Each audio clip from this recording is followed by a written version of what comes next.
লোকটা ঘরের ভেতরেই দাঁড়িয়ে আছে। দরজা অনেক আগেই বন্ধ। বাইরে এখন কোনো শব্দ নেই, শুধু দুজন মানুষের শ্বাস নেওয়ার আওয়াজ। লোকটা প্রথম কথা বলে, এই জায়গাটার নাম তুমি কিভাবে জানলে? রাহাত কোনো উত্তর দেয় না। সে ধীরে ধীরে পুরনো কাগজটা বের করে। লোকটার চোখ আটকে যায়, কারণ কাগজটায় লেখা এমন সব তথ্য যেগুলো সে কাউকেই বলেনি। লোকটা ফিসফিস করে বলে, এই তারিখ, এই সময়, এটা তো শুধু আমি জানি।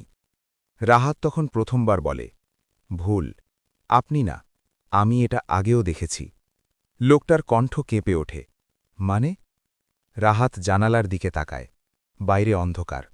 তারপর বলে, এই রাতটা ঠিক এমনই ছিল, একই ভয়, একই নীরবতা। লোকটা পিছিয়ে যায়। সে প্রশ্ন করে, তুমি মানুষ তো?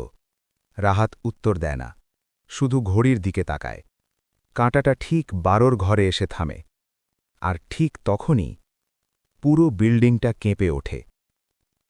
রাহাত কি আগে এই রাতটা বেঁচে এসেছে? জানতে চোখ রাখুন পরের পর্বে।